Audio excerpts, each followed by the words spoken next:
ஆனால் இதோட ஒரு ஒரு டாக்டரின் தான் தானியேல் 70வது வாரம். தானியேல் 70வது வாரம் ஆரம்பிக்கிறப்ப தான் இந்த ரகசிய வருகை இருக்கும். அது என்னாச்சு? இந்த தானியேல் 70வது வாரம் இருக்குதா இல்லையா? அது நிறைவேறி முடிஞ்சிருச்சா இன்னும் நிறைவேறி முடியலையா? இதுதான் இன்னும் இந்த டாபிக் ஒன்று. இதுக்கு அடுத்து ஒரு சின்னோண்டு டாபிக் ஒன்று இருக்குது. இந்த லாஸ்ட் 2 டாபிக்ஸோட இன்னைக்கு செஷன் க்ளோஸ் ஆகுது. தானியேல் 70வது வாரம் இது ஏற்கனவே முடிஞ்சிருச்சா இனிமேட்டு வரப்போகுதா? 4 வசனங்கள் தான் மொத்தமாக.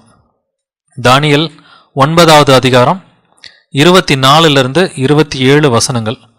தானியேல் 9 24 27 இந்த வசனங்கள் முதல்ல படிக்கலாம். ஒவ்வொரு வசனமா படிக்கலாம். தானியேல் 9:24 படிக்கலாம். மீறுதலை தவிக்கிறதற்கும் பாவங்களை தொலைக்கிறதற்கும் அக்கிரமத்தை நிவர்த்தி பண்ணுகிறதற்கும் நித்திய நீதியை வருவிக்கிறதற்கும் தரிசனத்தையும் தீர்க்க தரிசனத்தையும் முந்திரிக்கிறதற்கும் மகா பரிசுத்தமுள்ளவரை அபிஷேகம் பண்ணுகிறதற்கும் உன் ஜனத்தின் மேல் உன் பரிசுத்த நகரத்தின் மேலும் 70 வாரங்கள் செல்லும்படி குறிக்கப்பட்டிருக்கிறது. ஸோ இங்கே 70 வாரம் கப்ரியேல் தூதர் குறிச்சிருக்கிறாரு. இங்கே கப்ரியேல் தூதர் தானியேல்கிட்ட பேசுகிற வசனங்கள் தான் இப்போ நம்ம பார்க்க போகிறது. 70 வாரங்கள் ஏன் தீர்மானிக்கப்பட்டன? இந்த பின்வரும் தீர்க்க தரிசனங்களை நிறைவேறுவதற்காக. நம்ம இந்த 6 தீர்க்க தரிசனங்கள் ஒரே வசனத்தில் நம்மளால் பார்க்க முடியுது. என்ன 6 தீர்க்க தரிசனங்கள்? மீறுதலை தவிர்க்கிறதற்கும் பாவங்களை தொலைக்கிறதற்கும் அக்கிரமத்தை நிவர்த்தி பண்ணுகிறதற்கும் நித்திய நீதியை வருவிக்கிறதற்கும் தரிசனத்தையும் தீர்க்க தரிசனத்தையும் முத்திரிக்கிறதற்கும் மகா பரிசுத்தமுள்ளவரை அபிஷேகம் பண்ணுவிக்கிறதற்கும். இந்த காரணங்களுக்காக தான் 70 வாரங்கள் நியமிக்கப்பட்டிருக்கிறது. இது யார் மேல நியமிக்கப்பட்டிருக்கிறது? இது உன் ஜனத்தின் மேல, உன்னோட பரிசுத்த நகரத்தின் மேல அப்படின்னு சொல்லி தெளிவான அப்ஜெக்டை கொடுத்துட்டார். யார் மேல இது? உன் ஜனம்னா தானியேலோட ஜனங்கள் யூதர்கள். உன் பரிசுத்த நகரத்தின் மேலும். இது யூதர்களுக்கும் இது எருசலேம் நகரத்துக்கும் கொடுக்கப்பட்ட ஒரு ப்ராஃபசி. இது கிறிஸ்தவங்களுக்கு கொடுக்கப்பட்டதான்னு பார்த்தீங்கன்னா இல்லவே இல்லை. இந்த 70 வார ப்ராஃபசி யார் கொடுக்குறாங்க? உன் ஜனம், யூதர்கள், உன் பரிசுத்த நகரம். ஸோ முன்னாடி இருந்த மாம்சத்தில் இருந்த அந்த எருசலேம் நகரத்துக்காக கொடுக்கப்பட்ட இந்த ப்ராஃபசி தான். ஆனால் இதில் அந்தி கிறிஸ்துக்கு இடம் இருக்குதா? ஏன்னா இன்றைக்கி என்ன சொல்கிறாங்க, இந்த 70வது வாரம் இன்னும் நிறைவேறல, அந்தி கிறிஸ்து முதல்ல வெளிப்படுவான், ராப்சர் நடக்கும், அதுக்கப்புறம் தான் இந்த 7 வருஷம் உபத்திரவ காலம் இருக்கும் அப்படின்னு சொல்கிறாங்க. அந்தி கிறிஸ்துவுக்கு இந்த ப்ராஃபசியில் தீர்க்க தரிசனத்தில் இடம் இருக்குதா இல்லையா? இந்த 6 தீர்க்க தரிசனங்களில் இந்த ஒரு வசனத்தில் 9:24 இருக்கிற இந்த 6 தீர்க்க தரிசனங்களை யார் நிறைவேற்றினா? இந்த 6 தீர்க்க தரிசனங்களை நிறைவேற்றினது ஆண்டவர் இயேசு ஒருத்தர் தான். ஆண்டவர் இயேசு எப்படி நிறைவேற்றினார் அப்படின்றத நம்ம ஒவ்வொன்றா பார்க்கலாம். முதல் விஷயம், மீறுதலை தவிர்க்கிறதற்கும், டு ஃபினிஷ் த டிரான்ஸ்கிரஷன். மீறுதலை யார் தவிர்த்தா அப்படின்றத பார்க்கலாம்.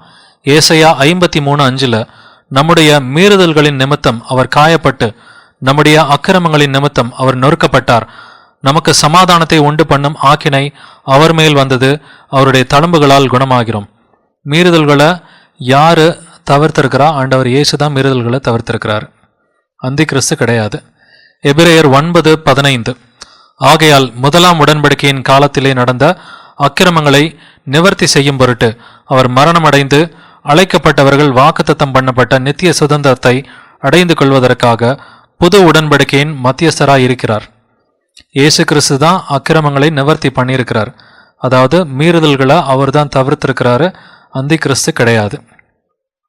ரெண்டாவது அப்ஜெக்டிவ் என்னது? 9:24 வசனத்தில் பாவங்களை தொலைக்கிறதற்கு. பாவங்களை யார் தொலைச்சு போட்டா? ஆண்டவர் இயேசு தான். மத்தேயு 1:21 அவள் ஒரு குமாரனை பெறுவாள், அவருக்கு இயேசு என்று பெயரிடுவாயாக, ஏனெனில் அவர் தமது ஜனங்களின் பாவங்களை நீக்கி அவர்களை ரட்சிப்பார்.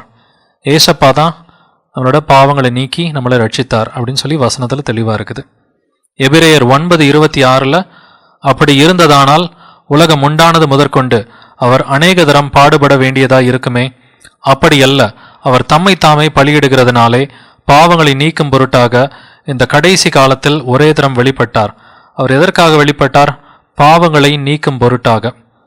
பாவங்களை நீக்கி போட்டது, தொலைச்சது ஆண்டவர் இயேசு தான். ஸோ இதில் அந்தி கிறிஸ்து இதுவரைக்கும் நம்ம பார்க்கவே கிடையாது. மூணாவது அப்ஜெக்டிவ் என்னது? அக்கிரமத்தை நிவர்த்தி பண்ணுகிறதற்கும், டு மேக் ரெகன்சிலியேஷன் ஃபார் இனீக்விட்டி. 2 கொரிந்தியர் 5வது அதிகாரம் வசனங்கள் 18-19 இவையெல்லாம் தேவனாலே உண்டாயிருக்கிறது, அவர் இயேசு கிறிஸ்துவை கொண்டு நம்மை தம்மோடே ஒப்புரவாக்குதலின் ஊழியத்தை எங்களுக்கு ஒப்பு கொடுத்தார். அது என்னவெனில், தேவன் உலகத்தாருடைய பாவங்களை எண்ணாமல் கிறிஸ்துவுக்குள் அவர்களை தமக்கு ஒப்புரவாக்குதலின் உபதேசத்தை எங்களிடத்தில் ஒப்புவித்தார். இதில் என்ன அப்ஜெக்டிவ்ன்றதை நம்ம பார்த்தோம். அக்கிரமத்தை நிவர்த்தி பண்ணுறது, அதாவது டு மேக் ரெக்கன்சிலேஷன். இங்கிலீஷில் பார்த்தீங்கன்னாக்கா இந்த ஒப்புரவாக்குதல் அப்படின்றது ரெக்கன்சிலேஷன் சொல்லி தான் டிரான்ஸ்லேட் ஆகிருக்குது. ஏசப்பா தான் இதை நிகழ்த்தி முடித்தார். ரோமர் 5:10 நாம் தேவனுக்கு சத்துருக்களாக இருக்கையில் அவருடைய குமாரனின் மரணத்தினாலே அவருடனே ஒப்புரவாக்கப்பட்ட பின் நாம் அவருடைய ஜீவனாலே ரட்சிக்கப்படுவது அதிக நிச்சயமாமே. நம்ம தேவனோட ஒப்புரவாக்கப்பட்டது யாருனால? அவருடைய குமாரனுடைய மரணத்தினால, ஏசப்பாவோட மரணத்தினால. ஸோ இந்த ஒப்புரவாக்குதலின் ஊழியம் நமக்கு இதை ஏற்படுத்தி கொடுத்தவர் ஆண்டவர் இயேசு. எபிரேயர் 2:17 அன்றியும் அவர் ஜனத்தின் பாவங்களை நிவர்த்தி செய்வதற்கு ஏதுவாக தேவ காரியங்களை குறித்து இரக்கமும் உண்மையும் உள்ள பிரதான ஆசாரியராய் இருக்கும்படிக்கு எவ்விதத்திலும் தம்முடைய சகோதரருக்கு ஒப்பாக வேண்டியதாய் இருந்தது. அவர் ஜனத்தின் பாவங்களை நிவர்த்தி செய்வதற்கு ஏதுவாக, பாவங்களை நிவர்த்தி செஞ்சது ஆண்டவர் இயேசு ஒருத்தர் தான். 6 அப்ஜெக்டிவ்ல இது வரைக்கும் 3 அப்ஜெக்டிவ் ஆண்டவர் இயேசு தான் இந்த தீர்க்க தரிசனங்களை நிறைவேற்றிருக்கிறாரு. அந்தி கிறிஸ்து இல்லவே இல்லை. நித்திய நீதியை வருவிச்சது யாரு? அதுவும் ஆண்டவர் இயேசு தான். மத்தேயு 3:15 இயேசு அவனுக்கு பிரதியுத்தரமாக, இப்பொழுது இடம் கொடு, இப்படி எல்லா நீதியையும் நிறைவேற்றுவது நமக்கு ஏற்றதா இருக்கிறது என்றார். அப்பொழுது அவருக்கு இடம் கொடுத்தான். ஞானஸ்நானம் எடுக்க போறாரு. யோவான் ஸ்நானகன் தடுக்கிறான். இல்லப்பா, இது நீதியான காரியம், இதை நம்ம செஞ்சுதான் ஆகணும்னு சொல்றாரு. இப்படி நீதியை நிறைவேற்றினது யாரு? ஆண்டவர் இயேசு தான் நீதியை நிறைவேற்றுறாரு. அதே போல 2 கொரிந்தியர் 5:21 நாம் அவருக்குள் தேவனுடைய நீதி ஆகும்படிக்கு பாவம் அறியாத அவரை நமக்காக பாவமாக்கினார். ஸோ தேவனுடைய நீதி ஆகும்படிக்கு ஏசப்பா தான் நம்மளுடைய நீதியா இருக்கிறார். 1 கொரிந்தியர் 1:30-31 அந்தபடி நீங்கள் அவராலே கிறிஸ்து இயேசுவுக்கு உட்பட்டு இருக்கிறீர்கள். எழுதியிருக்கிறபடி மேன்மை பாராட்டுகிறவன் கர்த்தரை குறித்தே மேன்மை பாராட்டத்தக்கதாக அவரே தேவனால் நமக்கு ஞானமும் நீதியும் பரிசுத்தமும் மீட்புமானார். நம்மளுடைய நீதி யாரு? ஆண்டவர் இயேசு தான். ஸோ இந்த தீர்க்க தரிசனத்தில் நித்திய நீதியை வருவிச்சது யாரு? ஆண்டவர் இயேசு தான் நித்திய நீதியை நமக்கு வருவிச்சாரு. அடுத்து தீர்க்க தரிசனம். தரிசனத்தையும் தீர்க்க தரிசனத்தையும் முத்தரிக்கிறதற்கும், தரிசனத்தையும் தீர்க்க தரிசனத்தையும் முத்தரிச்சது யாரு? இதுவும் ஆண்டவர் இயேசு தான். ஏசாயா 29:10 படிக்கலாம். கர்த்தர் உங்கள் மேல் கனநித்திரையின் ஆவியை வரப்பண்ணி உங்கள் கண்களை அடைத்து ஞான திருஷ்டிக்காரராகிய உங்கள் தீர்க்க தரிசிகளுக்கும் தலைவர்களுக்கும் முக்காடு போட்டார். ஆதலால் தரிசனமெல்லாம் உங்களுக்கு முத்திரிக்கப்பட்ட புஸ்தகத்தின் வசனங்களைப் போலிருக்கும். வாசிக்க அறிந்திருக்கிற ஒருவனுக்கு அதை கொடுத்து, நீ இதை வாசி என்றால் அவன், இது என்னால் கூடாது, இது முத்தரித்திருக்கிறதுனா என்னது? சீல்டு. ஸோ யார் இதை சீல் பண்ணா? To seal up vision and prophecy. ஏசப்பாவை ரிஜெக்ட் பண்ணா அவங்களுக்கு ப்ராஃபஸி புரியவே புரியாது அப்படின்னு சொல்லிட்டார். ஏசப்பாவை அவங்க ஏற்றுக்கணுன்றதான் கண்டிஷன். 70 வாரத்துக்குள்ளார ஏற்றுக்கலைன்னா அவங்களுக்கு தரிசனங்கள் எல்லாம் முத்திரிக்கப்பட்ட புஸ்தகம் போல இருக்கும். ஸோ இதை பண்ணதும் ஆண்டவர் இயேசு தான். இதை பற்றி அப்போஸ்தலன் பவுலும் தெளிவாக எழுதுறான். 2 கொரிந்தியர் 3 வசனங்கள் 14-16 அவர்களுடைய மனது கடினப்பட்டது. இந்நாள் வரைக்கும் பழைய ஏற்பாடு வாசிக்கப்படுகையில் அந்த முக்காடு நீங்காமல் இருக்கிறது. அது கிறிஸ்துவனாலே நீக்கப்படுகிறது. மோசையின் ஆகமங்கள் வாசிக்கப்படும் போது இந்நாள் வரைக்கும் முக்காடு அவர்கள் இருதயத்தின் மேல் இருக்கிறதே. அவர்கள் கர்த்தரிடத்தில் மனம் திரும்பும் போது அந்த முக்காடு எடுபட்டு போகும். ஸோ அந்த முக்காடுன்றது வெயில். அந்த வெயிலை நீக்கி போடுறது ஆண்டவர் இயேசு ஒருத்தர் தான் இதை பண்ண முடியும். ஸோ அவங்களுக்கு தீர்க்க தரிசன புஸ்தகங்கள்லாம் எப்படி இருக்குது? இப்போ முத்தரிக்கப்பட்ட புஸ்தகம் போல இருக்குது. கடைசி அப்ஜெக்டிவ் மகா பரிசுத்தமுள்ளவரை அபிஷேகம் பண்ண வைக்கிறதற்கும். மகா பரிசுத்தமுள்ளவர் ஆண்டவர் இயேசு கிறிஸ்து. லூக்கா 1:35 இதை பற்றி பேசியிருக்கிறாங்க. தேவதூதன் அவளுக்கு பிரதியுத்தரமாக, பரிசுத்த ஆவி உன்மேல் வரும், உன்னதமானவருடைய பலம் உன்மேல் நிழலிடும், ஆதலால் உன்னிடத்தில் பிறக்கும் பரிசுத்தமுள்ளது தேவனுடைய குமாரன் எனப்படும். பரிசுத்தமுள்ளது, த ஹோலி ஒன், இது ஆண்டவர் இயேசு கிறிஸ்து தான். To anoint the most holy. Lukka 4:18 கர்த்தருடைய ஆவியானவர் என்மேல் இருக்கிறார், தரித்திரருக்கு சுவிசேஷத்தை பிரசங்கிக்கும்படி என்னை அபிஷேகம் பண்ணினார். அபிஷேகம் பண்ணினார்னா he has anointed me. அதே வார்த்தை இல்லையா? To anoint the most Holi அப்படின்றார். இந்த 6 தீர்க்க தரிசனங்களையும் நிறைவேற்றிருந்து யாரு? ஆண்டவர் இயேசு தான். இந்த காரியத்தை அப்போஸ்தலர் பணியிலையும் சொல்லியிருக்கு. அப்போஸ்தலர் 10:38 நசரேயனாகிய இயேசுவை தேவன் பரிசுத்த ஆவியினாலும் வல்லமையினாலும் அபிஷேகம் பண்ணினார் அப்படின்னு சொல்லி பேதுரு சொல்கிறான். ஸோ அபிஷேகம் பண்ணப்பட்டது ஆண்டவர் இயேசு பரிசுத்த ஆவியினார்னால அபிஷேகம் பண்ணப்பட்டார். ஸோ இந்த 70 வார தீர்க்க தரிசனத்தில் இது வரைக்கும் அந்தி கிறிஸ்துக்கு இடம் இருக்குதான்னு பார்த்தீங்கன்னா இடம் இல்லை. ஆனால் இவங்க என்ன சொல்கிறாங்க? அந்தி கிறிஸ்து வெளிப்படுறதுக்கு முன்னாடி ராப்சர் நடக்கும், அதுக்கப்புறம் தானியேல் 70வது வாரம் ஸ்டார்ட் ஆகும். அந்தி கிறிஸ்துவையும் தானியேல் 70வது வாரத்தையும் ஒன்றா இணைச்சி பேசிகிட்டு இருக்கிறாங்க. இது வரைக்கும் இந்த தீர்க்க தரிசனத்தில் அந்தி கிறிஸ்துவுக்கு இடம் இல்லை. அடுத்து இன்னொரு 3 வசனங்கள் இருக்குது. 24 படிச்சிட்டோம், 25 இடம் இருக்குதான்றதை பார்க்கலாம். தானியேல் 9:25 இப்போதும் நீ அறிந்து உணர்ந்து கொள்ள வேண்டியது என்னவென்றால், எருசலேமை திரும்ப எடுப்பித்து கட்டுகிறதற்கான கட்டளை வெளிப்படுவது முதல் பிரபுவாகிய மேசியா வருமட்டும் 7 வாரமும் 62 வாரமும் செல்லும். அவைகளில் வீதிகளும் அலங்கங்களும் மறுபடியும் கட்டப்படும். ஆனாலும் இடுக்கமான காலங்களில் இப்படி ஆகும். ஸோ இதுக்கு டைம்லைன் கொடுத்துட்டாங்க. எருசலேமை திரும்ப எடுப்பித்து கட்டுகிறதற்கான கட்டளை வெளிப்படுவது போது ஒரு அரச கட்டளை பிறக்கும். அந்த கட்டளையிலிருந்து பிரபுவாகிய மேசியா வருமட்டும் 7 வாரம் இருக்கும். அதுக்கப்புறம் 62 வாரம். ஸோ 70 வாரம்னு என்னது? 70 × 7 490. 490 நாள் கிடையாது, இது 490 வருஷம். தீர்க்க தரிசன நாள்ன்றதுனால 490 வருஷத்துக்குள்ளார இயேசு மெசையாவா வருவார். இந்த 490 வருஷத்தை அவங்க எப்படி பிரேக்கப் பண்ணியிருக்காங்கன்னா 7 வாரம். 7 × 7 49 வருஷம். அடுத்து 62, 7 + 62 69. 69 அதில் ஒவ்வொரு வாரத்திலும் 7 நாள் இருக்குது. 69 × 7 483. 483 வருஷத்தில் ஏசப்பா வெளிப்படுவார். எந்த வருஷம் ஏசு இஸ்ரேலில் வெளிப்படுவார்னு சொல்லி தெளிவாக இருக்குது ப்ராஃபஸி. ஸோ இதை அவங்க விசுவசிச்சிருந்தாங்கன்னா தெளிவாக இந்த வருஷம்தான் ஏசு வருவார், அதுக்கு முந்தின வருஷமும் வர முடியாது, அடுத்த வருஷமும் வர முடியாது. வசனம் நிறைவேறணும். ஏசப்பா இந்த வருஷம்தான் வருவார்னு சொல்லி தெளிவாக தெரியும். ஸோ இந்த வசனத்தை வந்துட்டு எப்படி நிறைவேறிச்சுன்றதை வந்துட்டு பார்க்கலாம். எஸ்ராவுக்கு ஒரு அரச கட்டளை கொடுக்கப்பட்டிருக்குது. இதில் அரச கட்டளை ஒன்று வரும்னு சொல்லி போட்டிருக்கு. எருசலேமை திரும்ப எடுப்பித்து கட்டுகிறதற்கான கட்டளை. இந்த கட்டளை வந்துட்டு ஒரு அரச கட்டளை. இது யார் பெற்றுக்கொண்டா? இதை பெற்றுக்கிட்டது வந்துட்டு எஸ்ரா. இதை கொடுத்த அந்த ராஜா வந்துட்டு அர்டசர்க்சிஸ் ராஜா, அர்த்தசஷ்டா ராஜா தான் இதை கொடுத்தான். எஸ்ரால 7வது அதிகாரத்தில் இந்த கட்டளை வந்துட்டு ரொம்ப டீட்டெயில்டாக இருக்குது. 7வது அதிகாரத்தில் 11வது வசனத்திலிருந்து படிக்கலாம்.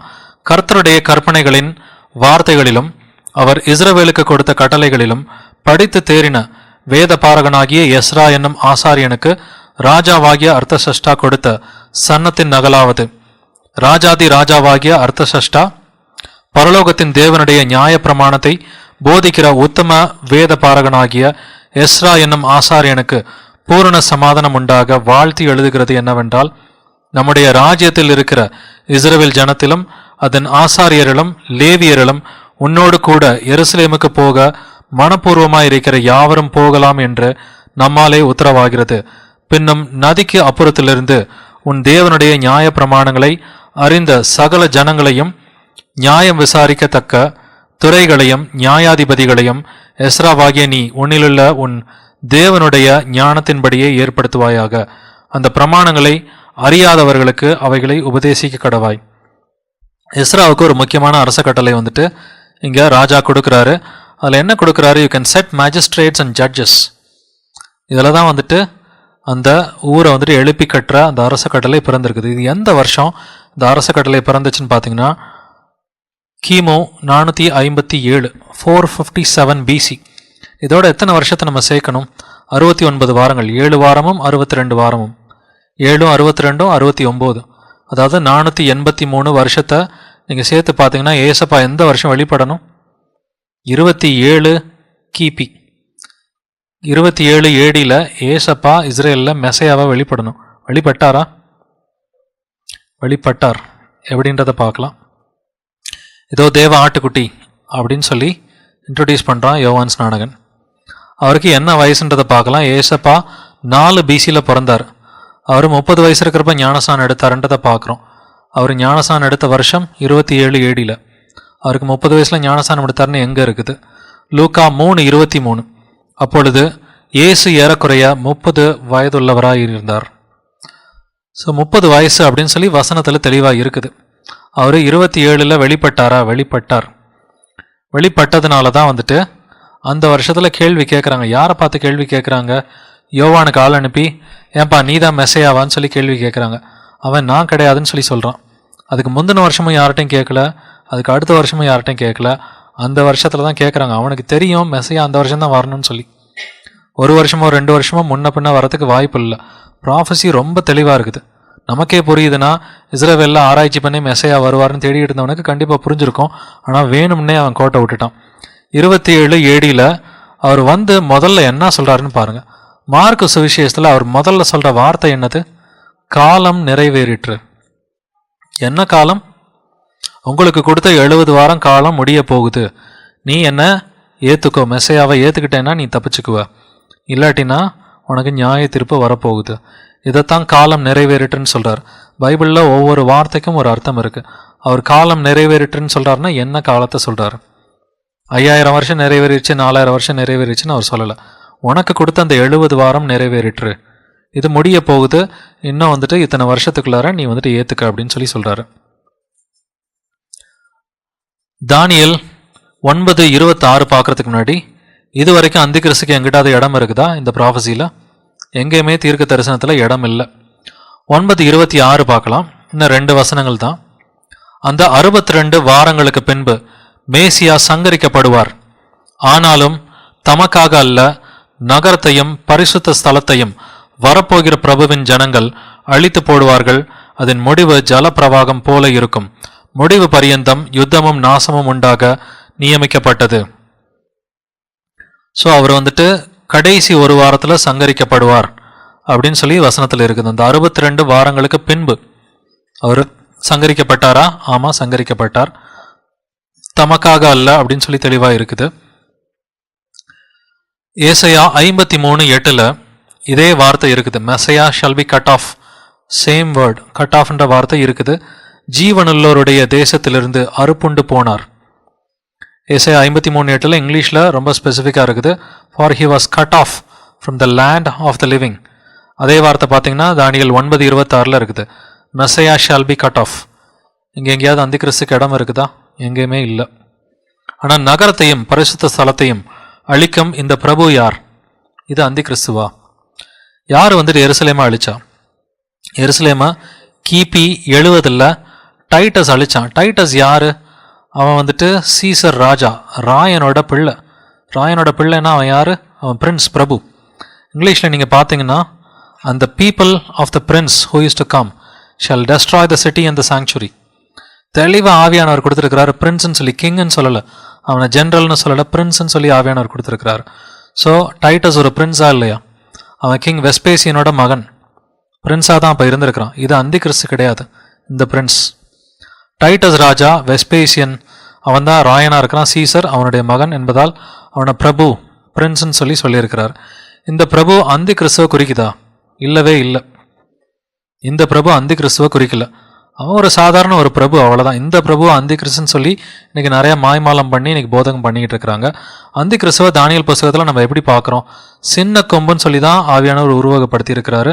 அவனை பிரபு, அவனை ராஜா அப்படின்னு சொல்லி சொல்லலை. பிரபுன்னு சொல்லி குறிப்பாக சொல்ல கிடையாது. இங்கே என்ன நாசம் தீர்மானிக்கப்பட்டது அப்படின்னு சொல்லி இந்த வசனத்தில் எழுதியிருக்குது. யூதர்கள் இயேசுவை நிராகரிச்சிட்டாங்கனாக்க நாசமாக எல்லாமே போயிடும், டெசலேஷன் நடக்கும் அப்படின்னு சொல்லி ஏசப்பா எச்சரிச்சிருக்கிறார். எங்கே எச்சரிச்சிருக்கிறாரு? மத்தேயு 23:37-38 வந்துட்டு என்ன சொல்றாரு? எருசலேமே எருசலேமே. ஏன் எருசலேமை பற்றி சொல்றாரு? இந்த தீர்க்க தரிசனம் யாருக்கு கொடுக்கப்பட்ட தீர்க்க தரிசனம்? உன் ஜனத்தின் மேலும் உன் பரிசுத்த நகரத்தின் மேலும் எருசலேமுக்கு கொடுக்கப்பட்ட தீர்க்க தரிசனம். ஸ்பெசிஃபிக்காக ஏசப்பா எருசலேமை பார்த்து சொல்றார். எருசலேமே எருசலேமே, தீர்க்க தரிசனங்களை கொலை செய்து உன்னிடத்தில் அனுப்பப்பட்டவர்களை கல்லெறிகிறவளே, கோழி தன் குஞ்சுகளை தன் சிறகுகளின் கீழ் கூட்டி சேர்த்து கொள்ளும் வண்ணமாக நான் எத்தனை தரமோ உன் பிள்ளைகளை கூட்டி சேர்த்து கொள்ள மனதாயிருந்தேன், உங்களுக்கோ மனதில்லாமல் போயிற்று.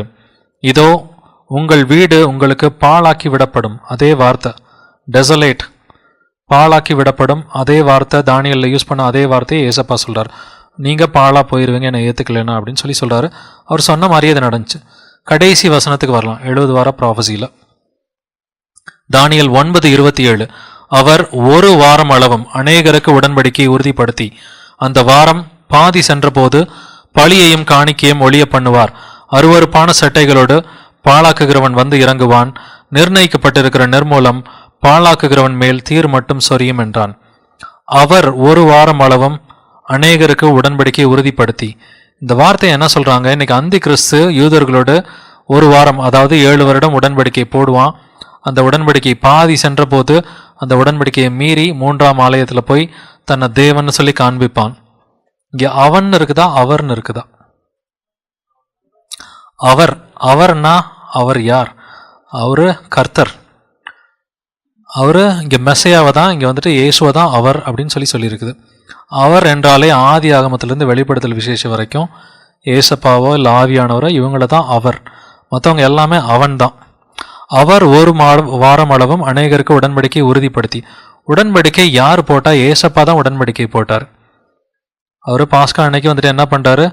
அவரோட ரத்தத்தை பலியிடுறதுக்கு ஒரு நாளைக்கு முன்னாடி இது அநேகருடைய பாவங்களுக்காக சிந்தப்படுகிற என்னுடைய ரத்தமாக இருக்கிறது அப்படின்னு சொல்லி அவர் உடன்படிக்கை போடுறார். இது புதிய உடன்படிக்கைக்கான ரத்தம். உடன்படிக்கைன்ற வார்த்தை நீங்கள் பழைய ஏற்பாடுலேருந்து புதிய ஏற்பாடு வரைக்கும் பார்த்தீங்கன்னா யார் உடன்படிக்கை போடுறா? பழைய உடன்படிக்கை புதிய உடன்படிக்கைன்னு சொல்லி கர்த்தர் தான். ஏசப்பா வந்து புதிய உடன்படிக்கை போடுறார். பழைய ஏற்பாடுலேயும் வந்துட்டு பழைய உடன்படிக்கை இருக்குது. ஸோ உடன்படிக்கைன்ற வார்த்தையே first of all it's a messianic terminology. இது அந்தி கிறிஸ்துவோட நம்ம சேர்க்கறது இது மகாபரிய அபத்தம், உடன்படிக்கைன்ற வார்த்தையை. ஆனால் இங்கே என்ன சொல்றாரு? உடன்படிக்கையை உறுதிப்படுத்தி. நல்லா கவனிங்க இந்த 2 வார்த்தையும். உடன்படிக்கை மட்டும் இல்லை, உடன்படிக்கையை உறுதிப்படுத்துறதுனா என்ன அர்த்தம்? ஏற்கனவே ஒரு உடன்படிக்கை இருக்குது, அதை 2வது வாட்டி கையெழுத்து போட்டு உறுதிப்படுத்துறதுக்கு பேர் தான் உறுதிப்படுத்துறது. புதுசாக போடுறதுக்கு பேர் உறுதிப்படுத்துறது கிடையாது. யார் உடன்படிக்கையை உறுதிப்படுத்தினன்றதை பார்க்கலாம். ஒரு வாரத்திற்கு உடன்படிக்கையை யார் உறுதிப்படுத்தினார்? புதிய உடன்படிக்கையை உறுதிப்படுத்தவர் ஆண்டவர் இயேசு தான். இது அந்தி கிறிஸ்து கிடையாது. கலாத்தியர் 3:17 ரொம்ப தெளிவாக இருக்குது.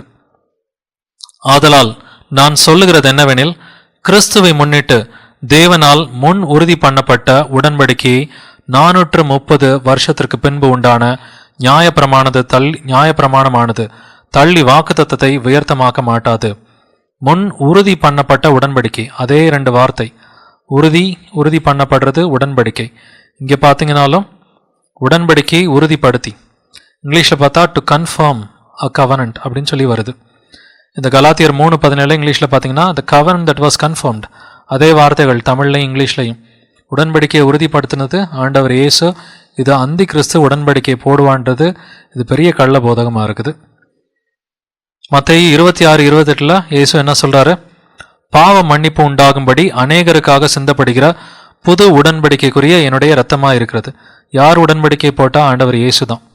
பழைய உடன்படிக்கை புது உடன்படிக்கைன்னு சொல்லி பழைய ஏற்பாடுலையும் புதிய ஏற்பாடுலையும் வந்துட்டு ஆவியானவர் வசனம் கொடுத்துருக்கிறார். எரேமியா 31:31 எபிரேயர் 8:8 பார்த்தீங்கன்னா ஒரே மாதிரி இருக்கும்.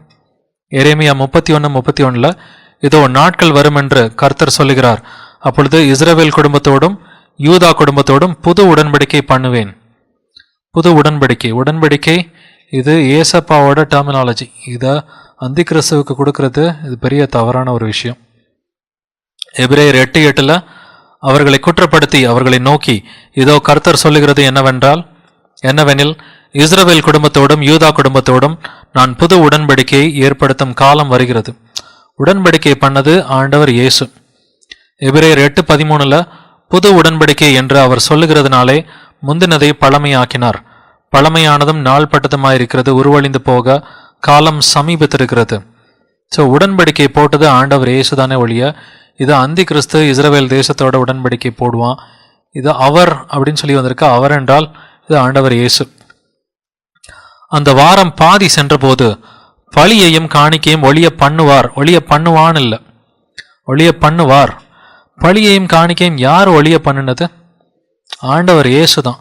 ஏன்னா மேலான பலியை அவர் கொடுத்துட்டார். ஒரே தரம் தன்னோட உடலையே வந்துட்டு அவர் பலியாக கொடுத்துட்டார். வாரத்தின் நடுவில் யார் பலியையும் காணிக்கையும் ஒழிய பண்ணுவார்? சரியா 3 வருஷம் ஆண்டவர் இயேசு அவர் ஊழியம் பார்த்தார். ஊழியம் பார்த்ததுக்கப்புறம் அவர் மேலான பலியை வந்துட்டு ஒரே தரம் கொடுத்ததுக்கப்புறம் பலியும் காணிக்கையும் இனி தேவையில்லைன்றதுனால அந்த திரைச்சீலை என்னாச்சு? 2ஆ கிழிஞ்சிடுச்சு. திரைச்சீலை இருந்தால் தானே வந்துட்டு பிரதான ஆசிரியர் உள்ளே போக முடியும். திரைச்சிலையே எதுக்காக கிழிஞ்சதுன்னு சொன்னால் இதுக்கப்புறம் பழி தேவையில்லை, ரத்தத்தை கொண்டு போக தேவையில்லை அப்படின்றதுனால திரைச்சிலை கிழிஞ்சிருச்சு. மத்தேயு 27:51 அப்பொழுது தேவாலயத்தின் திரைச்சீலை மேல் தொடங்கி கீழ் வரைக்கும் 2ஆக கிழிந்தது, பூமியும் அதிர்ந்தது, கண்மலைகளும் பிளந்தது. ஸோ இயேசு எதுக்காக வந்துட்டு பழியையும் காணிக்கையும் ஒழிய பண்ணுவார்? ஸோ மேசையா தன்னோட உடலையே வந்துட்டு பழி கொடுத்துட்டாரு, இதுக்கு மேலே பழி தேவையில்லை. இதுக்கான தெளிவான வசனங்கள் எபிரேயர் 9வது அதிகாரம் 10வது அதிகாரம் நீங்கள் படித்து பார்த்தீங்கன்னா அவ்வளோ கொள்ள வசனங்கள் இருக்குது. இயேசு வந்துட்டு பழியையும் காணிக்கையும் இதுக்கு மேலே ஒழிய பண்ணுவார். எபிரேயர் 9:12 வெள்ளாட்டுக்கடா இளங்காலை இவைகளுடைய இரத்தத்தினாலே அல்ல, தம்முடைய சொந்த இரத்தத்தினாலும் ஒரே தரம் மகா பரிசுத்த ஸ்தலத்திலே பிரவேசித்து நித்திய மீட்பை உண்டு பண்ணினார். எத்தனை தரம்? ஒரே தரம். அதனால இனிமேட்டு பழி தேவையில்லை, பழியையும் காணிக்கையும் ஒழிய பண்ணுவார். எபிரேயர் 9:25 பிரதான ஆசாரியன் அந்நிய இரத்தத்தோட வருஷந்தோறும் பரிசுத்த ஸ்தலத்துக்குள் பிரவேசிக்கிறது போல அவர் அநேக தரம் தம்மை பலியிடும்படிக்கு பிரவேசிக்கவில்லை.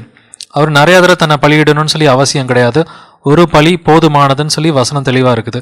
அவர் தான் பலியையும் காணிக்கையும் ஒழிய பண்ணுறாரு ஒழிய அந்தி கிறிஸ்து பலியையும் காணிக்கையும் ஒழிய பண்ணலை.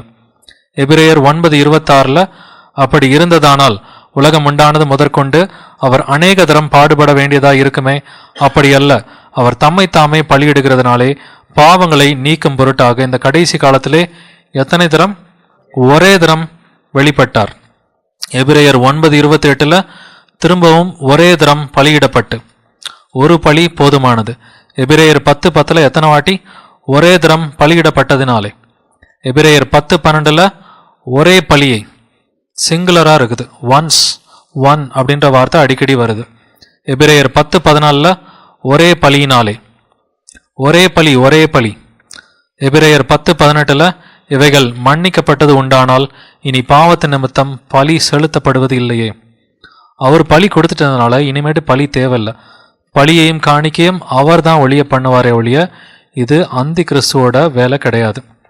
அருவருப்பான செட்டைகளோடு பாழாக்குகிறவன் வந்து இறங்குவான், நிர்ணயிக்கப்பட்ட நிர்மூலம் பாழாக்குகிறவன் மேல் தீர் மட்டும் சொரியும் என்றான்.